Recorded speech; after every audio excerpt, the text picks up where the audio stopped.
and he would always tell me this story about his favorite weed on Dead Tour was this Big Sur Holy weed, and there was Big Sur Holy Skunk and Big Sur Holy Haze.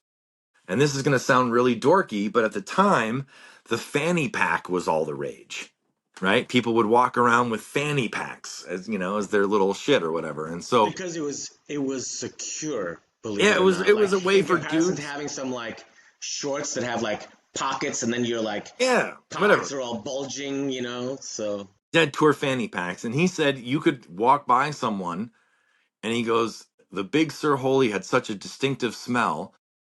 Not only did I know that you had Big Sur Holy in not only did I know you had Dank in your fanny pack, I knew it was the Big Sur Holy, right? And the other story he would tell me is he had this old man friend people would that say he that could, about like what the sour diesel used to be like. They used to yeah. say like, oh, you can say, but like this was even more than that by a lot.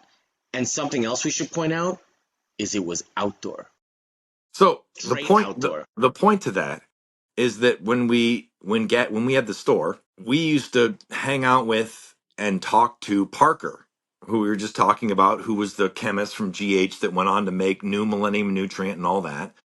And Parker had these stories of growing Big Sur Holy weed in the 70s and 80s, right?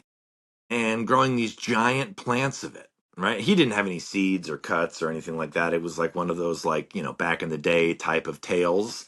And Gabby didn't have any cuts or seeds of it or anything like that. But it was always these stories of, it was Gabby's favorite weed. He liked it better than the dog. It was the favorite weed he'd come across.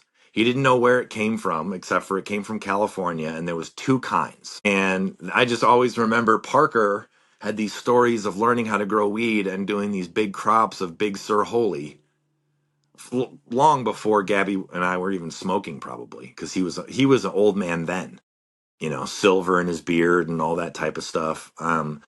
But yeah, I just remember like listening to him talk about like growing weed in the hills. I don't know, I can't remember if it was Santa Cruz or exactly where he was at the time.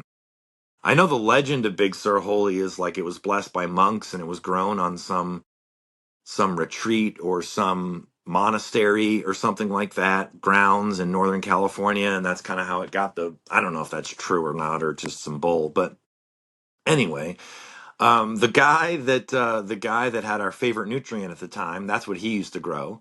And then Gabby had these tales of being able to buy it on Dead Tour. And he also had this story that I thought was kind of funny.